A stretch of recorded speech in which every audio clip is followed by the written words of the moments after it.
And for those of you guys that don't usually, if this is your first time watching one of our budget breakdowns, here again you have a nice pie chart that outlines the budget that is given to us by our wonderful guests. And so here we have Blake's monthly budget, and we also put it into percentages as well for the categories that we're going to be walking through, so everybody's able to kind of see again how that fits in comparison to your own personal finances and your own personal budget to see how it's allocated. And so, Blake, if you can see this, maybe if you want to walk us through, give us the overview of your budget breakdown.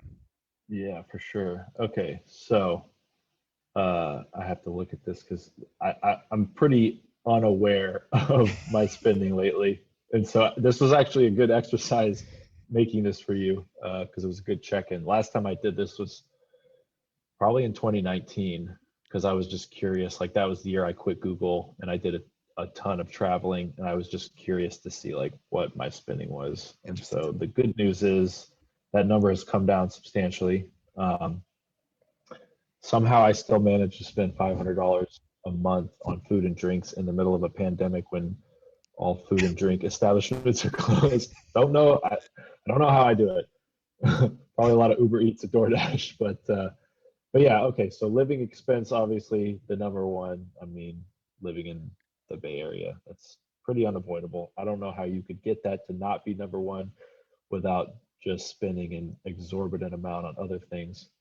But that 3,000 includes my mortgage, property tax, HOA dues, and maybe even like like homeowners insurance. So that's kind of like the holistic number. So I compare that with, say, like paying rent, and obviously the benefit of the mortgage is again that a portion of that is equity. You're still losing, like before I bought a house, I thought, like, oh, most of it except the mortgage interest is all my money, but I didn't think about property tax, HOA dues, maintenance, building insurance, all that kind of stuff. But I'd say for San Francisco, 3,000 a month is pretty okay. Food and drinks, yeah, 500. I That's pretty easy to get to in San Francisco. I mean, every time you go out, especially like I've got a girlfriend, you go out to dinner, you pay for the meal, you guys get a couple drinks. It's real easy to hit 100 plus on a single meal, even if you're at a place that's $2 signs. So like, I mean, at that rate, that could be 3 or 4 meals in a month, which doesn't sound like that much, but it's still $500 a month. That sounds like a lot. That's like Yeah. rent back in Gainesville. Yep. Yep. Uh, Travel came down a decent amount, obviously, because of everything going on, but still took I'm fully vaccinated now, took a trip back to Gainesville, um, flew out to Colorado recently. Normally that number in a non-pandemic year is a decent amount higher. Although thanks to the Chase Sapphire Reserve and those points, it's, I get a lot of free flights, which is really nice. Um, Nice. Health insurance, another downside of not working at, like not being full-time employed at a company. Uh, when I quit Google, like they had really great health insurance and I was paying literally $0 a month. And they also like funded an HSA account for me. And then when I quit, they said, hey, California has this program where you can continue your work insurance, keep everything the same. All you got to do is pay $900 a month. And I was like, ooh, no, I'm not doing that.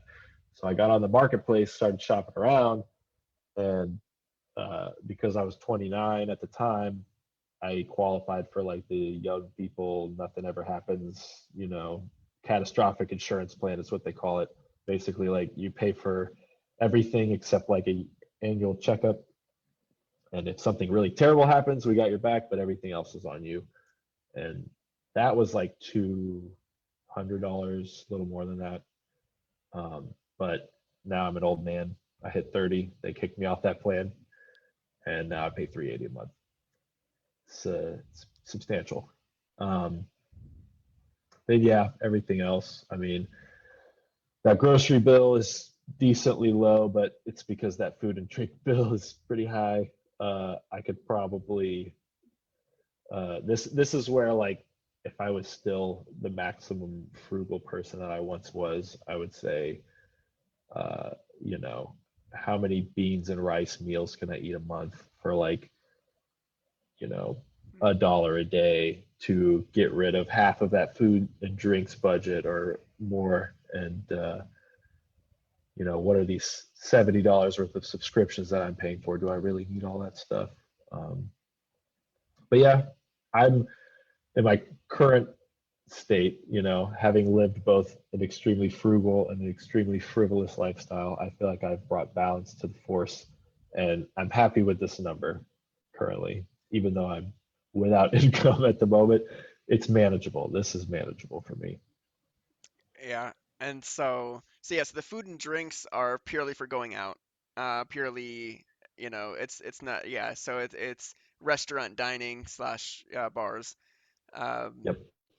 and then transportation, is that include your any car payments and and insurance, or is that everything? Yeah, that's yeah, registration, insurance. Registration. Um, Luckily, so I have a Tesla, and I lucked into a deal where I get free supercharging for life as long as I have that Tesla, and I'm going to use that. I'm going to pay for that car with free charging. Yeah. All I have to do is drive it 600,000 miles. I'll pay for the whole thing. But yeah, so that actually helps a decent amount with that transportation cost because, I mean, gas, that adds up. Um, Yeah. And then but yeah, there's what else? Like, not a lot of maintenance with the electric car, but I still have to do, like I got a new set of tires on it, and then immediately ran over a giant nail. Uh, nice. what else? I think that's about it. No oil changes, none of that kind of stuff. So Tell us more about the miscellaneous that you have here for $100. Is that like, that one's just my catch-all. I don't even really know. I can't even remember what I put in there. yeah, Just stuff that didn't fit into the other categories. gotcha, gotcha.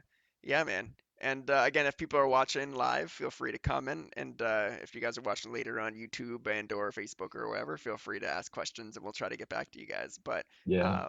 yeah, again, I see Tony's telling me to Airbnb my extra room, and I'm saying, what ex? Who are we talking about? Extra room? My bedroom? I'm living in my living room now. I might have to. yeah, I will say the living room has a great view. It's a good solid I know people who have done it. When times got tough, rent yeah. the bedroom out. And so yeah, and what are some of the tricks that I think he's LOL. Uh, with some of these that you're going at, food and drinks obviously is number two here, between groceries and eating out. Are there being in the Bay Area obviously doesn't help, right? But comparing that to places like Gainesville, I mean, I guess outside of the places in Gainesville you can get like $2 doubles and whatnot. hmm What are some of the, what do you say the average meal out here is, and or uh